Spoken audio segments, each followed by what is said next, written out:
Hi y'all, and welcome back to my channel. This is, of course, my name is Misty, and the channel's name is Speculative Magpie. And we are here to do my first book review for Kesha's Book Cemetery's Evil-a-thon, which is something that she's doing for the whole month of November to keep the spooky season going on, which I, of course, appreciate very much. So this is one of the physical books that I have read for this challenge. This one is Sins of Omission by Quinn Yarbro.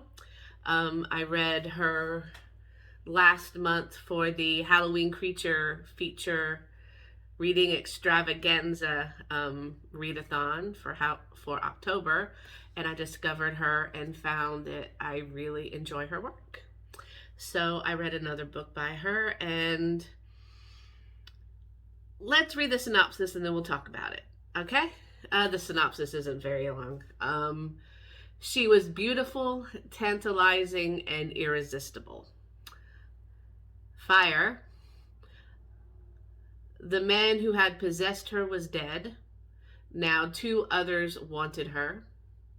One wanted the pleasure of her exquisite body.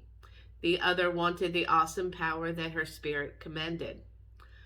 Both got what they wanted, and horrifyingly more. Sins of Omission. It goes beyond evil. Now, that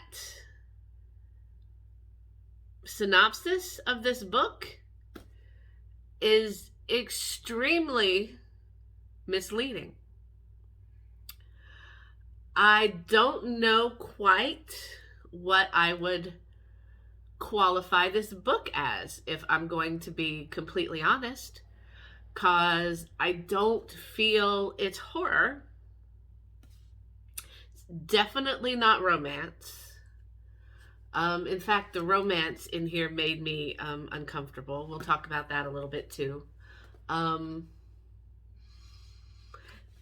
What this reminded me of, keep in mind this came out in like 1980. Does you have the awesome cheesy cover? But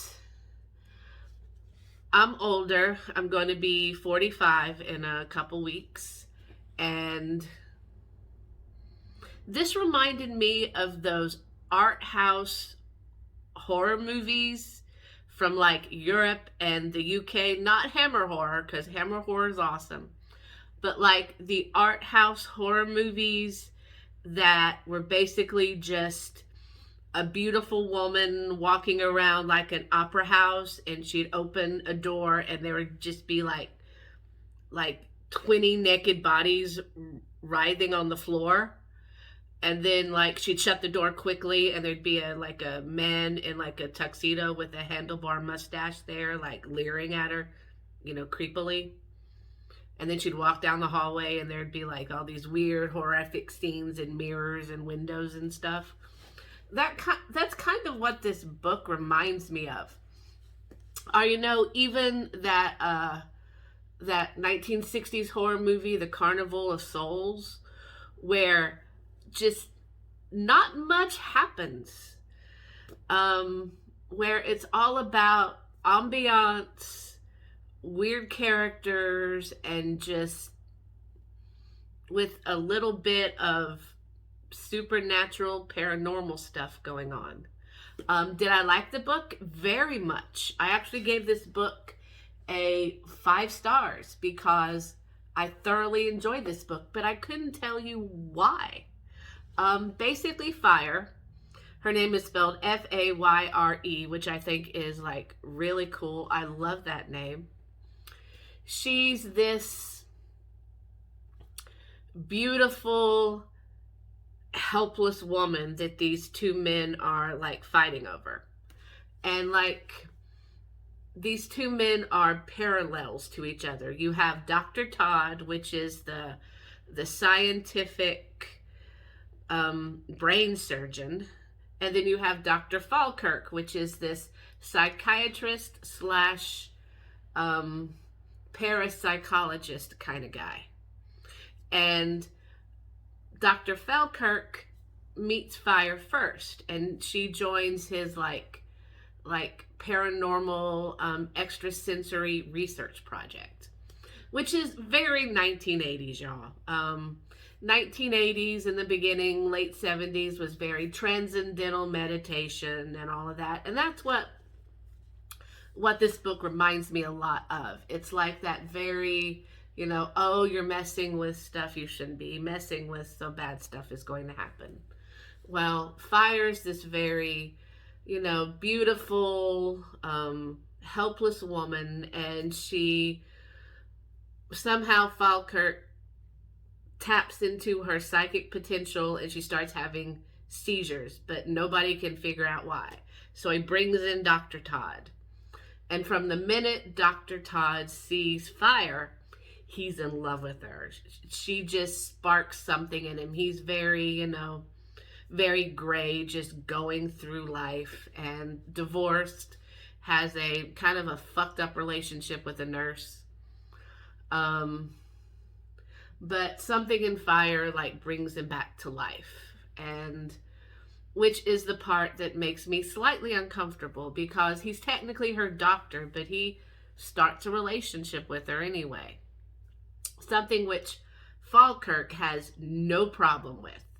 And so it's basically for this book is only 248 pages. But because it's 1980s, the print is really tiny.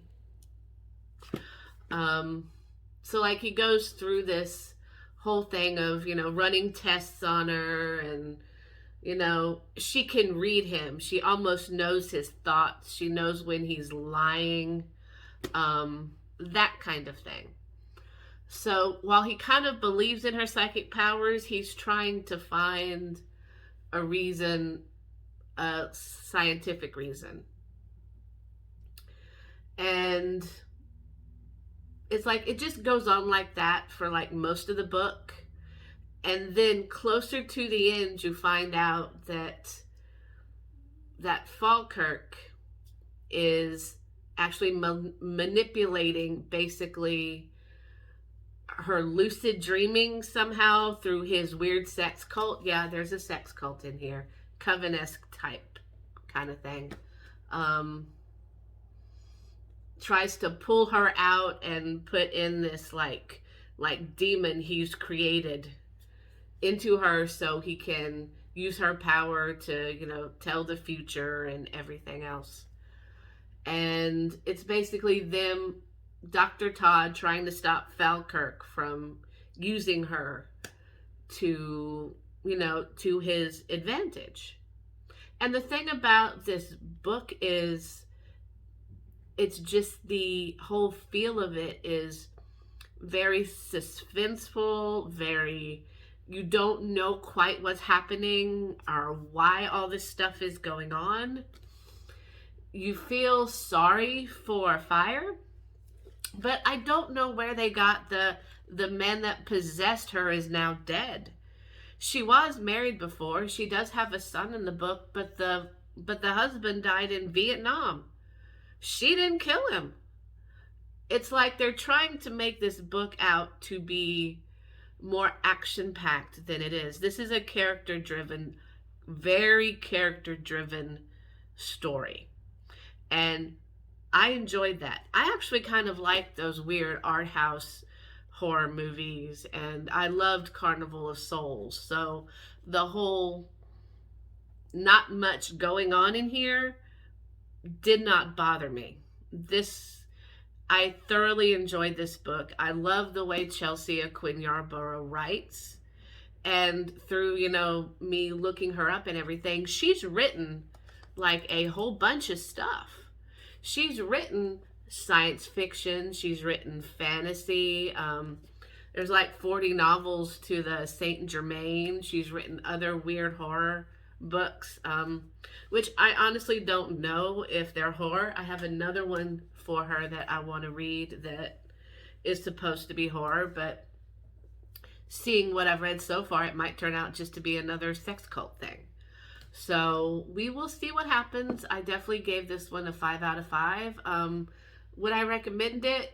Yeah, just know that it's more about atmosphere and character building than actual horror.